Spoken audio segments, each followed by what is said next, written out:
Hai sahabat Kompas.com, ketemu lagi dengan aku Mutiara Berta dalam program populer sepekan Kompas.com.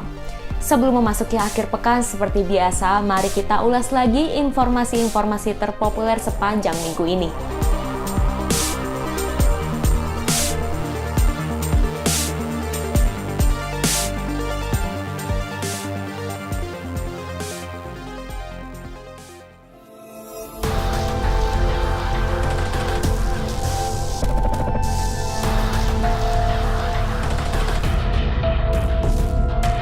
Berita pertama datang dari Desa Tanjung Sawit, Kecamatan Tapung, Kabupaten Kampar, Riau. Seorang warga bernama Khairuddin Siregar mencari istrinya Ervina Lubis melalui sayembara. Sang istri menghilang saat berada di sebuah mal dengan anak perempuannya. Ervina dilaporkan pergi ke toilet dan tak kunjung kembali. Awalnya Khairuddin membuat sayembara dengan imbalan 75 juta rupiah. Sebulan kemudian, ia menaikkan hadiah sayembara itu menjadi 100 juta rupiah, tetapi sang istri tak kunjung ditemukan.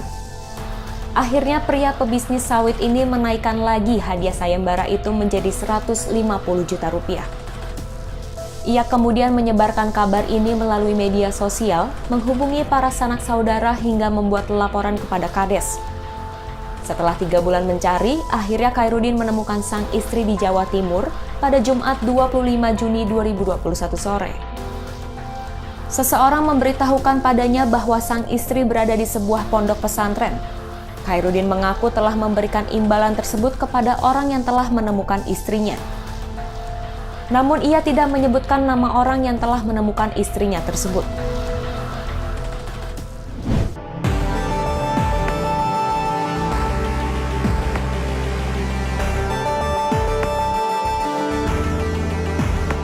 Sepanjang pekan ini ramai diperbincangkan mengenai Italia yang kini ditetapkan sebagai zona bebas masker dan berisiko rendah terhadap COVID-19, sahabat Kompas.com.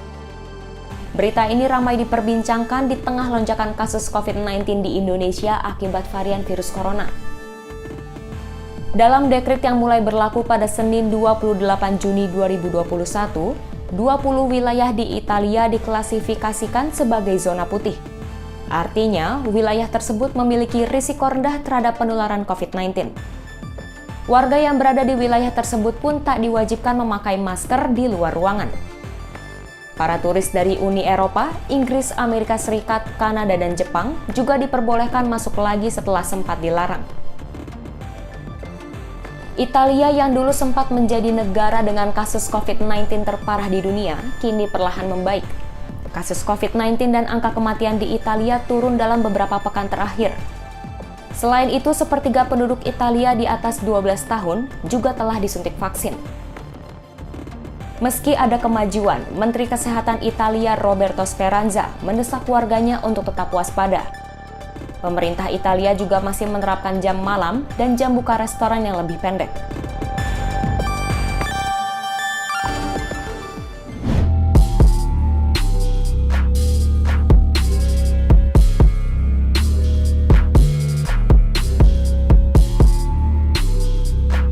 Informasi ketiga datang dari Desa Sukaraja, Kabupaten Ogan Komering Ilir, Sumatera Selatan. Sebuah mobil Mitsubishi Pajero yang berpenumpang satu keluarga, yang terdiri dari suami, istri, dan 3 orang anak, terjun ke sebuah sungai pada Rabu 30 Juni 2021. 4 penumpang yakni ayah dan ketiga anaknya meninggal dunia, sementara sang istri selamat usai ditolong warga. Warga yang membantu mengevakuasi korban menyebut peristiwa itu terjadi sekitar pukul 10.30 waktu Indonesia Barat. Saat itu, warga mendengar suara benturan keras dari arah jembatan. Ketika mendatangi lokasi, mobil Pajero tersebut terlihat sudah berada di dalam sungai. Warga pun bergegas terjun untuk menolong korban. Terus kata aku, nyuruh kawan aku terjun nih. Kan? Nah, bingung kawan aku nih. Betino tuh tengah lam timbul, maju terjun. Kamu juga terjun juga? Iya, terjun juga. Aku nyusul juga. Masalahnya kewalahan dia tuh kan. Iya. Nah, pas datang di pinggir, lama juga baru ngomong yang Betino tuh kan. Ujungnya Pak, tolonglah Pak, anak aku Pak. Udah kami masuk lagi mobil itu. Nyelam lagi kamu? Akhirnya berapa yang diselamatkan, yang bisa kamu keluarkan tuh? 3 aku. 3 bisa diselamatkan. Iya, iya, Yang dikeluarkan ya, tapi kondisinya sudah meninggal. Sudah meninggal. 3-3-nya. Iya, di sini kalau ditaruh sini. Terus terakhir total berapa yang meninggal? 4. Yang selamat? Siko itulah, ibu itulah.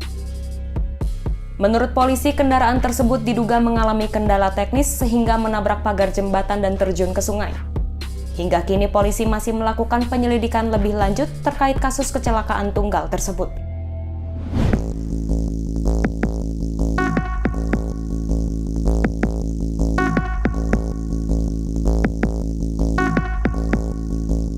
Presiden Joko Widodo akhirnya mengumumkan penerapan PPKM Mikro Darurat Jawa Bali. Kebijakan ini diberlakukan mulai 3 Juli sampai 20 Juli 2021. Langkah ini dilakukan untuk mencegah penyebaran COVID-19.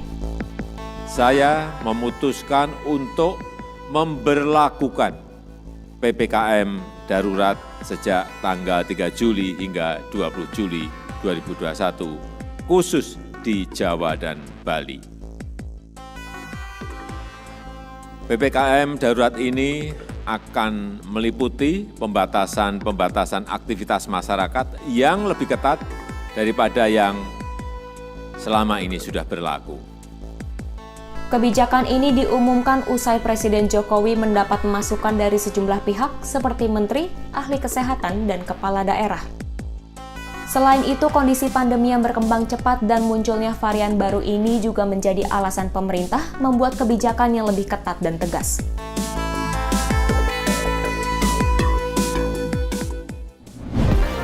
Demikian Populer Sepekan kali ini. Simak informasi-informasi terupdate lainnya hanya di kompas.com. Happy weekend!